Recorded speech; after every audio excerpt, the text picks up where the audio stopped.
At our jobs today, there are only 3 people going to work: drama queens, lazy kings, and then there's the hard worker. In recent years, there's been a noticeable shift in the workplace culture. People just live on their phones at work. There's been a decline in production by humans, but yet people just want to get pissy about robots taking their jobs. Well, they do more than you, so go home and stop complaining, because those people are usually in the drama or lazy category. Not all, but most. And unfortunately, there has been a common trend that has risen, I'd say, in the past 8 to 10 years, and that is that being mean in the workplace has become normalized. Once, professionalism and respect were key principles in work environments, but now meanness and rudeness seems to be common. If you're a follower of this channel, then my brothers know we need to stop this behavior. Man up and help each other make our businesses better and safer for everyone. Now, I have a variety of job experience. I worked in different industries, from lifeguarding, restaurant cooks, security, nursing, administration,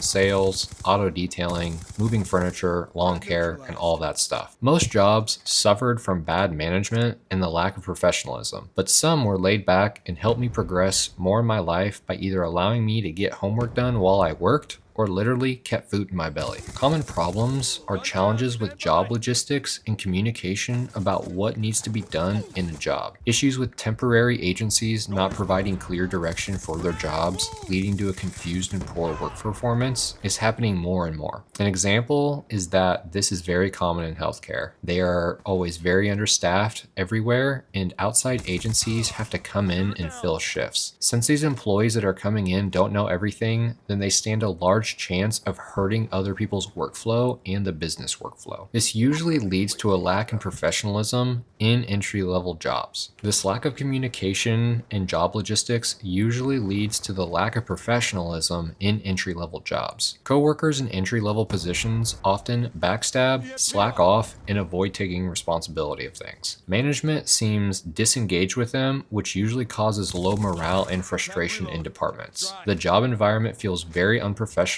and filled with unnecessary drama. But let's face it, we all know those drama queens that just love to just stir up shit, and so drama is just going to be there for them no matter what. If you are a man higher than an entry-level position, take 10 extra seconds out of your day to check on lower entry staff to see how their day's going. It goes a really long way and will bring your position more fulfillment. There's been some obvious social norm shifts in society: casual disrespect, younger people don't respect tenure employees, people are open with not wanting to go to work or even be at work, and this all brings the psychological desire for someone else that wants to be at work down. This all snowballs too and brings companies down. It's become more acceptable for coworkers, even managers, to be rude and unprofessionally blunt, sarcastic, or even outright bullies to each other. I've worked in places where management openly tells other employees that they are going to bully someone else just so they quit. This negative behavior, like gossip, condescending remarks, and ignoring others, has become normal in many workspaces. This carries over into personal lives as well and makes it harder for we as men to either snap out of it or think that we're good enough to even be bettering ourselves. Bro, you are good enough, I promise you. Don't let what the coworker said to you about your passions, your side hustles, or your dreams take you down to their level. They don't see what you see. You should not be tolerating hostility for job security either. Many people feel forced to tolerate this behavior because of job insecurity or fear of being replaced. Employees are often afraid to speak up or confront negativity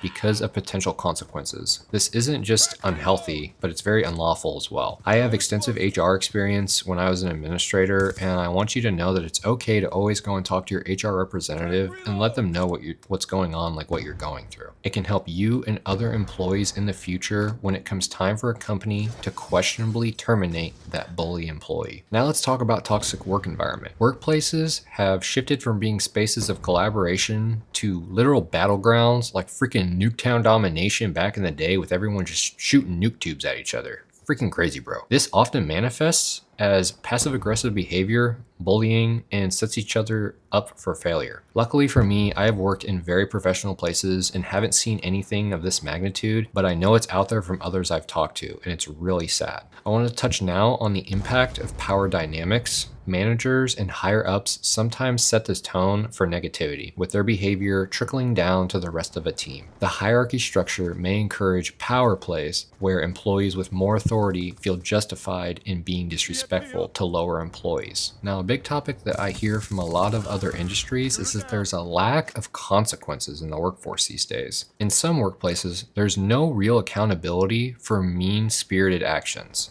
leaving employees to suffer in silence. With labor laws frequently changing the past 5 to 7 years, it's harder for employers to terminate someone because there has to be so many write-ups, so many meetings and suspensions. It's ridiculous in my opinion. It reminds me of how parents used to be able to spank their kids to discipline them, and now if you do that and the kid goes to school and says something, the school calls DCFS or DC, whatever it's called.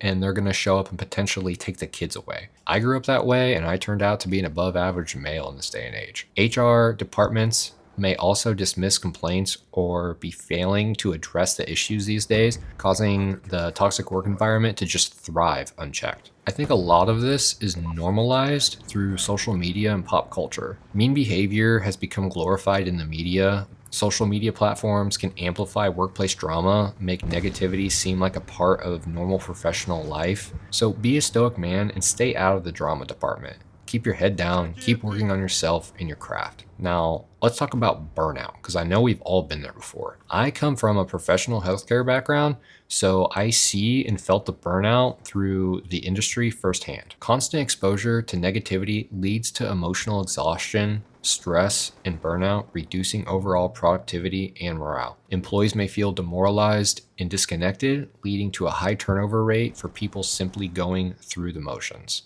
And over time, employees become desensitized to bad behavior and may even mimic themselves, believing that it's just part of the job. New employees may be shocked at the level of meanness they encounter when they get into a new job, but quickly adapt over the conflict, and that again is just unhealthy. The need for change and setting new norms, it's crucial for a workplace to reestablish a culture of respect, collaboration, and kindness. Leaders should set by example by promoting open communication, empathy, and have zero tolerance for hostile behavior. We as men should work to reclaim workplace respect and keep it around.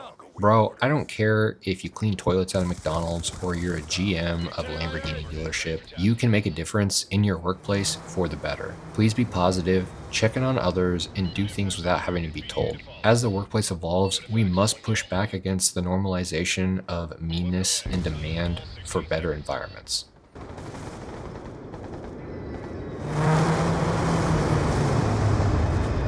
Good hits. Negative effects. Repeat, effect negative. One has your target at 100 meters, bearing 170.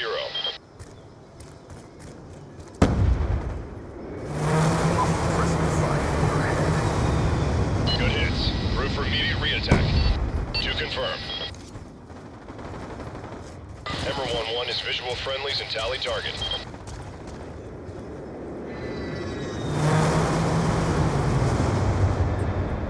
Friendly hunter-killer drone deployed. Negative effects. Repeat, effect negative. Check EMP. Proceeding to initiation point.